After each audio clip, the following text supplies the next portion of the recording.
제가 어린 시절 가장 감명 깊게 읽었던 책 중에 하나가 삼국지였는데요.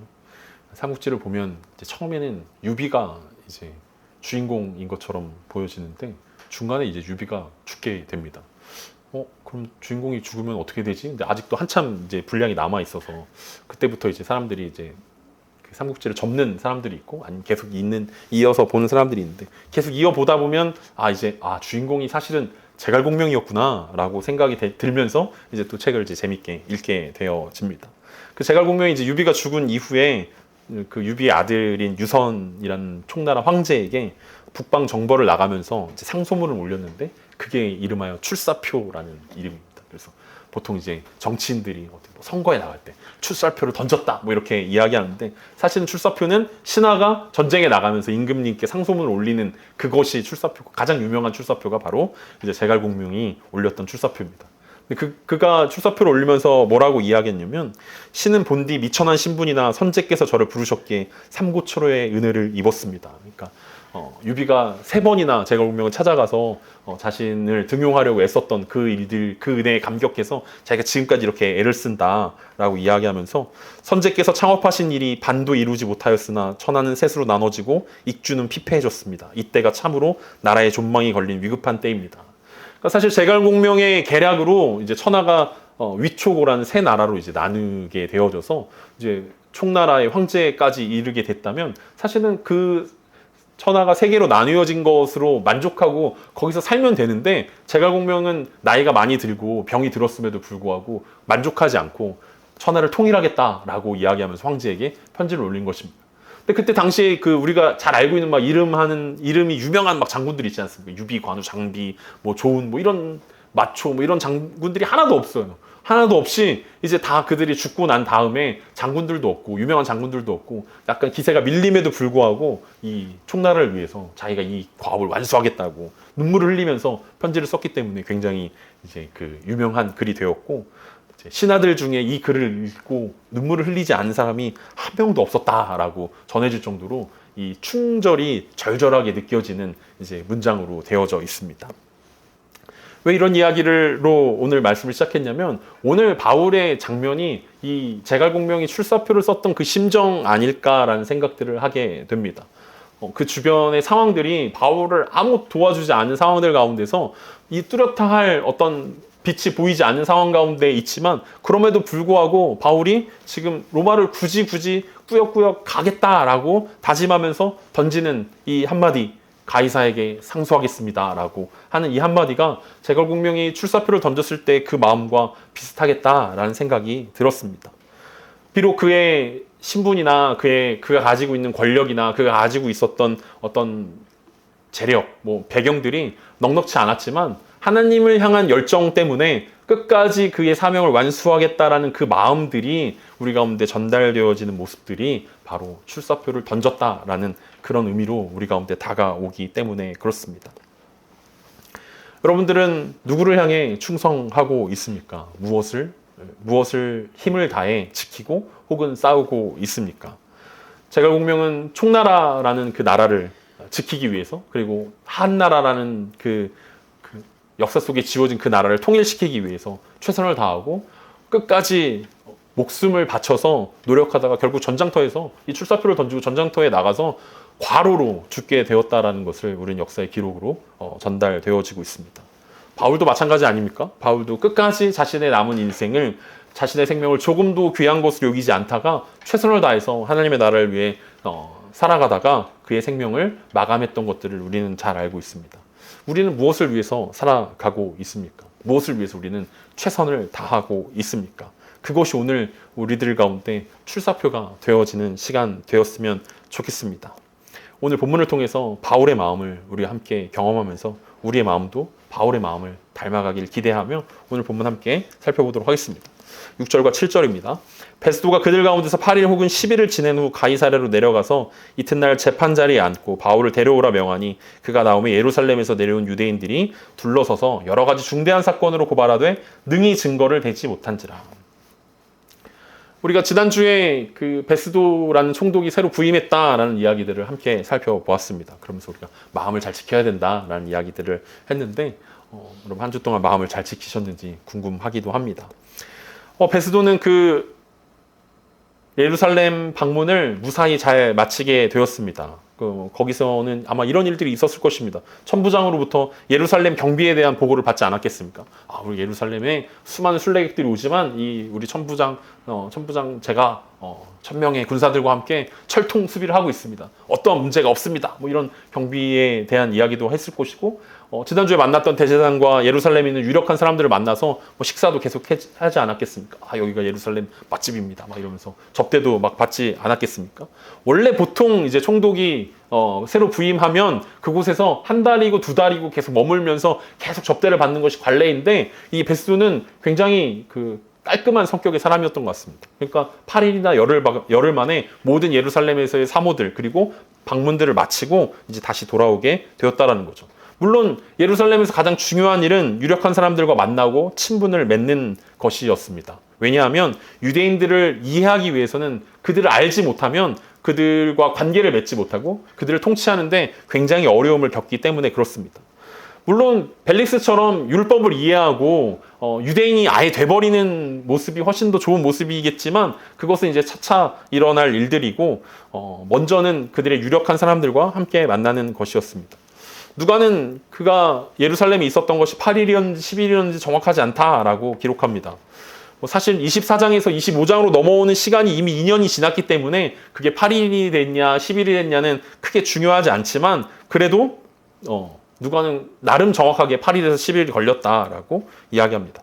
가이사랴에서 부임한 지 3일 만에 예루살렘에 방문해서 약 열흘의 시간들을 보낸 후에 다시 가이사랴에 내려와서 바로 이튿날 재판을 열게 되었습니다. 벨릭스라는 전임 총독이 워낙 엉망진창이어서 그런지 모르지만 이 베스도는 너무 성실하고 너무 열정적으로 지금 통치를 하고 있는데, 사실 그가 오자마자 바로 재판을 열 수밖에 없었던 것은 그가 예루살렘에서 했던 이야기 때문에 그렇습니다. 예루살렘에서 그가 뭐라고 그랬습니까? 바울을 고발하는 사람들에게, 대제사장과 유력한 사람들에게 바울을 고소하고 싶으면 가이사랴로 내려와라. 같이 함께 내려가자. 그럼 거기서 재판을 열자라고 했는데, 진짜 그 말이 떨어지기 무섭게 사람들이 대표단을 모집해서 진짜 이 베스도 총독과 함께 내려온 것입니다. 그들은 그만큼 바울을 제거하는데 진심이었다라는 것입니다. 2년이 지나도 그 화가 전혀 수그러들지 않았습니다. 오죽하면 신임 총독에게 건넨 1호 민원 사항이 바울을 재판하는 것이었겠습니까? 바울은 2년 만에 재판에 참석하게 되었습니다. 여러분, 2년 동안 바울은 어떤 마음이었을까요? 제가 바울은 2년 동안 뭘 했을까? 아무리 찾아봐도 바울이 뭘 했다는 얘기가 전혀 이제 나오지 않습니다. 그냥 감옥에 있었던 것 같습니다. 그리고 뭐 찾아오는 사람들, 가이사랴 빌립보에 사는 사람들 만나면서 뭐 교제를 나누고 이 정도 했던 거라고 추측이 될 뿐입니다. 어쩌면 감옥에 갇혀있는 요셉의 마음이 바울의 마음이랑 좀 비슷하지 않았을까라는 생각들을 하게 됩니다. 요셉도 참 기구한 운명을 살지 않았습니까? 어쩌다 보니까 누명을 쓰게 되고 어쩌다 보니까 감옥에 갇히게 됐는데, 또 감옥에 갇혀서 술 맡은 관원장, 떡 맡은 관원장을 자신의 꿈을 통해서, 하나님께서 보여주신 꿈을 통해서 구출해 줬는데 그들이 기억을 못하는, 가면 꼭 자기 기억해주고 자기 꼭 풀어주겠다고 꼭 왕한테 얘기해준다고 그래놓고 보냈는데 감감무소식인 그 상황처럼 바울이 지금 겪고 있는 그 상황들이 2년이 지났는데 아무도 자기를 불러주지 않고 또 풀려날 건지 뭐 어떻게 될 건지 전혀 소식이 없는 그 상황들을 통해서 바울의 마음은 많이 낙심됐을 거다라고 추측할 수 있습니다. 내가 이렇게 옳은 일을 하고 내가 이렇게 하나님을 위한 일들을 하는데 왜 일들이 잘 풀리지 않을까라는 생각들을 했을 수도 있습니다. 마음이 약한 사람들은 어떤 마음이 들겠습니까? 내가 잘못 선택했나 보다. 내가 잘못 생각했나 보다. 내가 여기 오는 게 아닌데 라고 후회하고 원망하고 이렇게 뭐 좌절하는 사람들도 분명히 있었을 것입니다. 뭐 바울이 그렇다는 게 아니라 마음이 약한 사람들은 그런 정도로 이게 시련이 다가오면 그런 마음들이 든다라는 거죠. 근데 바울은 이제 2년 만에 신임 재판장 앞에서 재판을 다시 받게 되었습니다.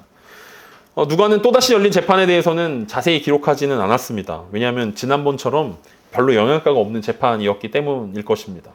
지난번과 다른 점이 있다면 지난번 재판에서는 변호사 더둘러를 구해서 최고의 변호사를 구해서 바울을 공격했다면, 이번에는 지난번 재판장에서 별로 소득이 없었던 것 것이라고 생각되었든지 재판 그 변호사를 구해오기보다는 여러 대표들을 구해와서 바울을 둘러싸서 압박하면서 변호했던 것들을 특징적으로 기록하고 있습니다. 물론 이 재판은 증거가 없는 억지 재판이기 때문에 별 소용이 없는 재판이었습니다.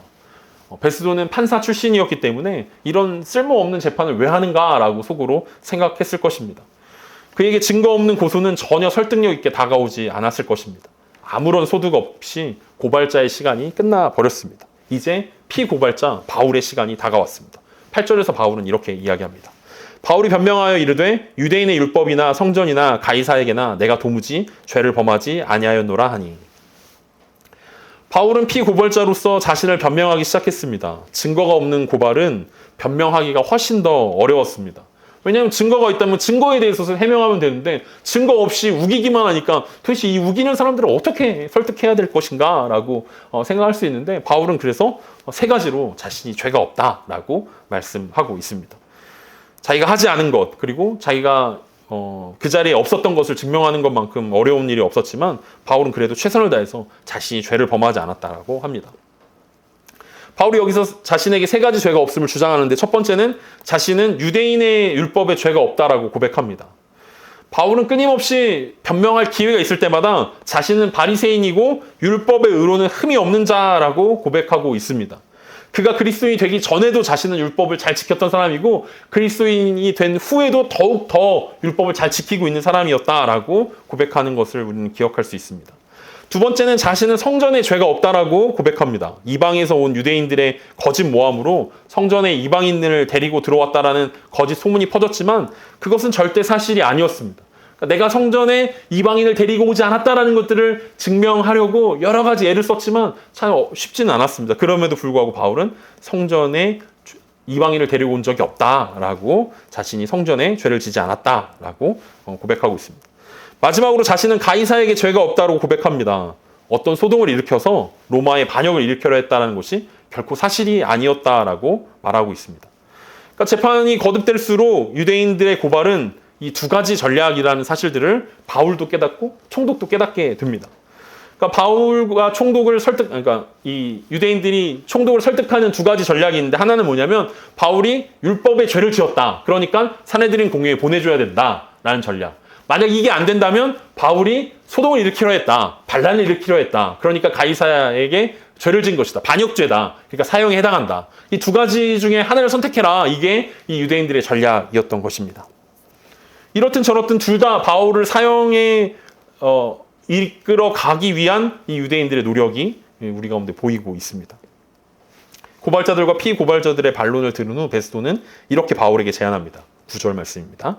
베스도가 유대인의 마음을 얻고자 하여 바울더러 묻되 네가 예루살렘에 올라가서 이 사건에 대하여 내 앞에서 신문을 받으려느냐. 앞에서 얘기했던 것처럼 이 베스도는 재판장 출신이었기 때문에 이미 사건의 기록을 열심히 살펴보았을 것입니다. 이전에 천부장 루시아가 보냈던 글, 그리고 전임 총독 벨릭스가 기록해놨던 재판의 기록들 모두 다 꼼꼼히 다 살펴보았기 때문에 이번 재판에서 그 기록되어져 있는 글보다 더 특별한 것이 나오지 않았다는 것을 그는 너무나 잘 알고 있었습니다. 그럼에도 베스도는 이 유대인의 마음을 얻지 못하면 자신이 파면에 이를 수 있다라는 그 두려움이 그의 마음 가운데 있었던 것 같습니다. 그래서 베스도는 이 유대인의 마음을 얻고자 하여 바울에게 예루살렘행을 제안하게 된 것입니다. 전혀 특별할 것이 없는 재판이었는데 유대인들이 원하는 대로 해준다면 이 재판이 아주 특별한 이벤트가 될 수 있지 않을까? 어쩌면 유대인들의 마음들을 민심을 사고 자신의 지지도가 높게 만들 수 있는 그런 일들이 될 수 있을 거라고 기대하면서 그런 일들을 바울에게 제안합니다. 한편으로는 아직 베스도가 유대인들에 대한 이해가 부족했기 때문이라고 생각하면서 그를 이해해 보려고 노력해 볼 수도 있을 것 같습니다. 벨릭스는 유대인과 율법에 대한 깊은 이해가 있었던 사람이 벨릭스는 그랬지만 베스도는 그렇지 않았기 때문에 그렇습니다. 처음 겪는 이 사건이 굉장히 당황스러웠을 것입니다. 로마법으로만 재판하던 사람이 로마법과 유대인의 토종법을 섞어서 재판하려고 하니까 이게 되게 어려운 이야기구나. 그리고 이게 자기가 마음대로 결론을 내려버리면 이 현지인들이 굉장히 싫어할 수 있겠구나라는 것들이 굉장히 신경 쓰이던 상황들이었습니다. 무엇보다도 유대인들의 유력자라고 이야기하는 사람들이 너무 노골적으로 바울을 내어달라고 요구하기 때문에 그들의 의견을 묵살하기가 굉장히 어려웠던 것입니다.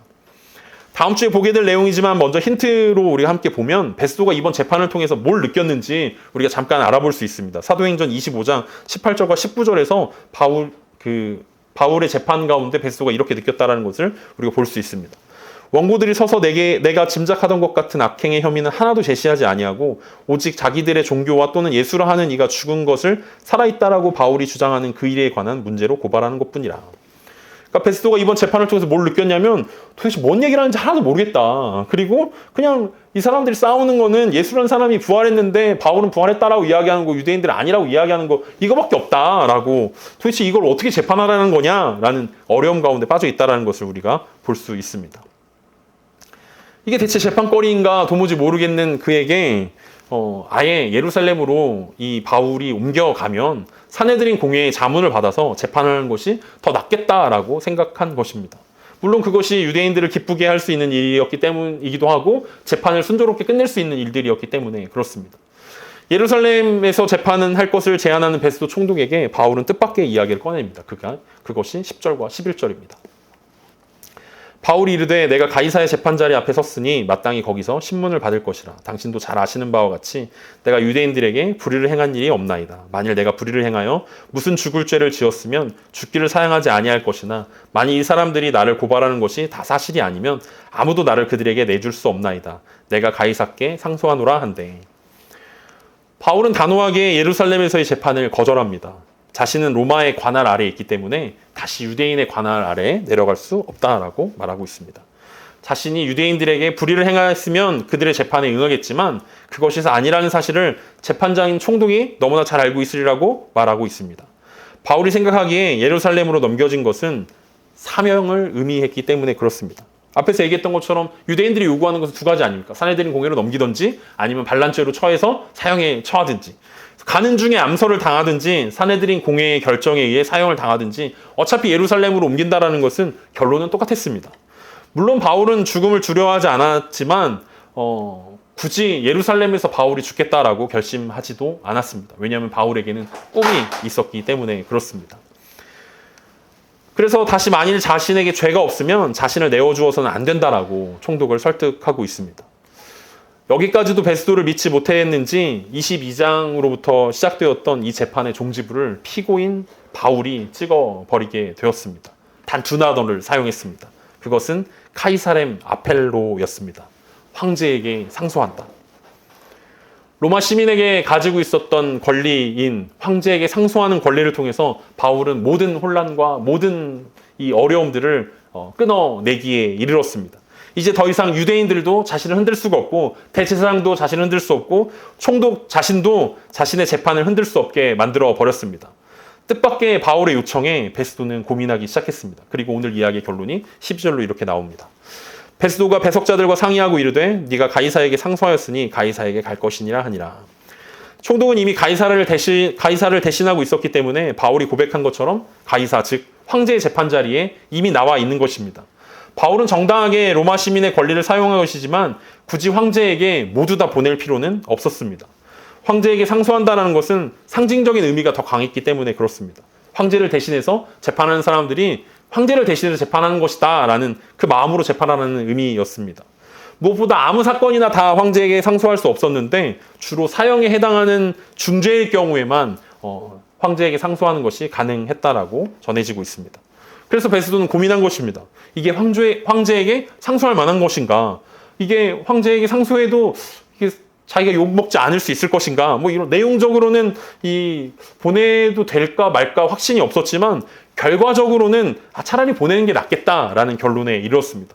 왜냐하면 바울이 무죄라는 사실들을 베스도는 알고 있었지만 유대인의 눈치가 보이기 때문에 유죄를 줄 수 없었고 바울을 사형에 처해야 되는데 그것도 마땅치 않았고 그래서 그와 함께하는 사람들에게 자문을 구한 이후에 그는 바울을 로마로 보내기로 결정하였습니다. 그리고 마침내 바울은 로마행을 확정하게 되었습니다. 22장부터 이어져 왔던 이 굉장히 지루하게 이어졌던 재판의 종지부가 이렇게 찍히게 되었습니다. 바울이 마음에 소원했던 로마가 이제 눈앞에 다가오게 된 것입니다.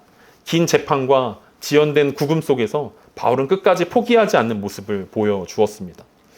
내가 만약 바울이었다면 끝까지 기다렸을까? 라는 생각을 하게 되었습니다. 내가 바울이었으면 굳이 로마라고 생각했을까? 라는 생각들이 제 마음 가운데 들었을 거라고 생각합니다. 제가 바울이었으면 야, 꼭 로마여야 돼? 야, 그냥 있는 곳에서 최선을 다하면 되지. 하나님이 허락하신 곳이라고 생각하고 최선을 다하면 되는 거 아닌가? 라고 생각하면 더 좋았을 텐데, 만약 내가 바울이었다면 예루살렘에서 순교를 당하는 것도 멋진 일일 텐데, 혹은 로마에 가고 싶지만 상황이 안 되면 어쩔 수 없지. 에이, 그때는 주님이 그렇게 말씀하셨지만 내가 잘못 들은 거야. 내가 잘못 들은 것이 확실해. 그냥 하나님의 뜻을 다시 물어야지 라고 확신이 흔들릴 수도 있었겠다 싶습니다.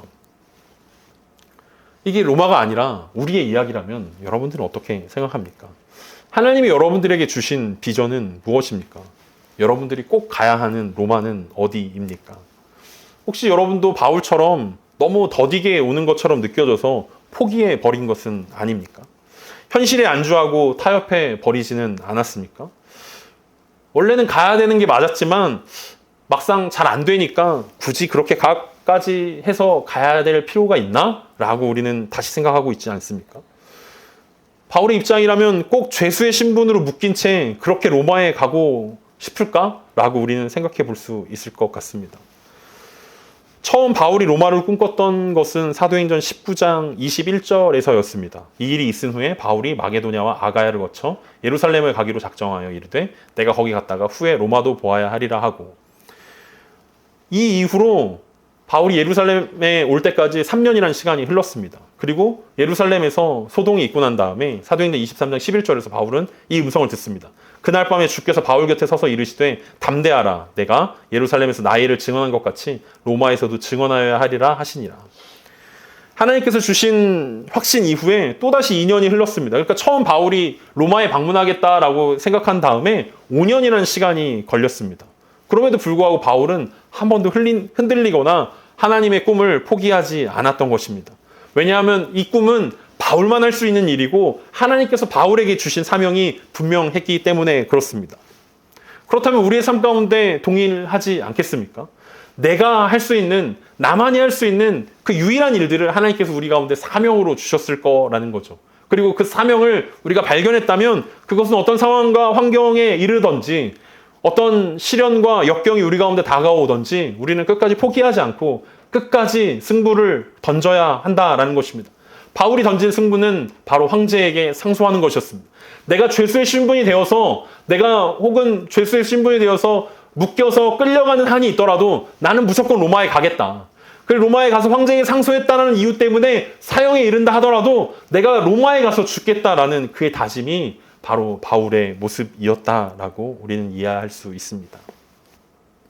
예배를 시작하면서 우리가 함께 읽은 여호수아 14장 12절 말씀에 나오는 이 갈렙이라는 사람도 바울과 같은 입장이었던 것을 우리는 확인해 볼 수 있습니다. 그날에 여호와께서 말씀하신 이 산지를 지금 내게 주소서, 당신도 그날에 들으셨거니와 그곳에는 아낙 사람이 있고 그 성읍들은 크고 견고할지라도 여호와께서 나와 함께 하시면 내가 여호와께서 말씀하신 대로 그들을 쫓아내리이다 하니. 구약 성경에도 바울을 닮은 이 한 사람이 있습니다. 아니, 바울이 아마 이 갈렙의 이야기를 너무 좋아했던 것 같습니다. 이 갈렙이 헤브론 산지를 여호수아에게 요구하는 장면입니다. 그리고 이 여호수아에게 요구할 때 갈렙의 나이는 85살이었습니다. 아무도 요구하지 않는 땅이었습니다. 왜냐하면 거기는 아낙 자손이라는 거대한 종족들이 사는 곳이었기 때문에, 그들은 크고 높은 성읍을 짓고 살기 때문에 그곳을 달라라고 이야기하는 것은 내가 가서 전쟁을 해서 그들을 다 무찌르겠다라고 이야기하는 요청이기 때문에 아무도 그것을 요구하지 않았습니다. 이스라엘 사람들은 광야에서 불기둥과 구름기둥의 하나님을 만났습니다. 만나와 메추라기의 하나님을 만났습니다. 그것이 만족스럽고 그것이 너무 좋은 것이었는데 막상 가나안 땅에 들어오니까 하나님은 전쟁을 하라고 이야기하는 것이었습니다.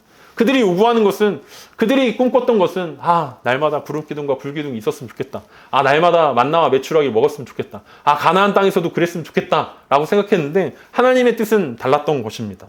그래서 그들은 싸워야 함에도 불구하고 싸울 줄 몰랐고 그냥 타협했고 이방 민족들과 함께 화친하면서 그곳에 머물러 있는 것들을 좋아했을 때 갈렙은 반대의 이야기들을 합니다.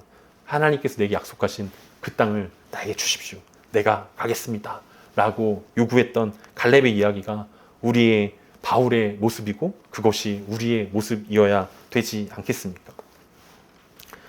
하나님은 오늘도 우리에게 아름다운 땅을 허락하셨습니다.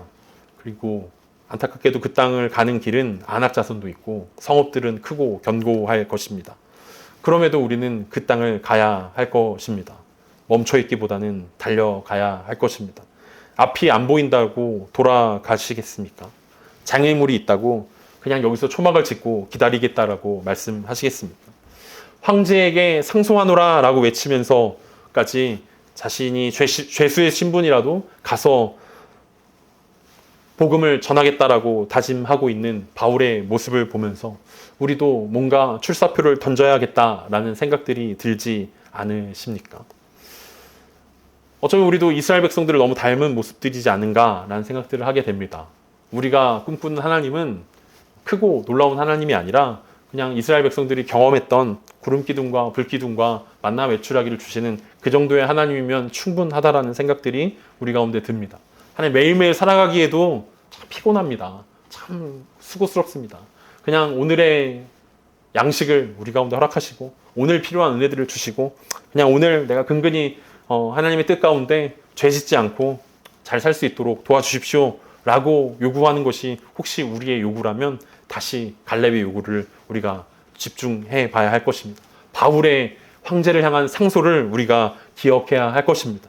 하나님께서 우리 가운데 기대하는 것은 근근히 하루하루 살아가는 것이 아니라 하나님이 주신 땅을 향해서 하나님이 주신 꿈을 향해서 달려가라는 것입니다. 하나님이 말씀하신 약속하신 그곳에서 우리의 생명을 조금도 귀한 것으로 여기지 않겠다라고 다짐했던 바울의 다짐처럼 우리도 함께 주님이 주신 꿈을 향해서 주님이 주신 비전을 향해서 주님이 주신 사명을 향해서 달려나가는 저 여러분 되길 간절히 소망합니다.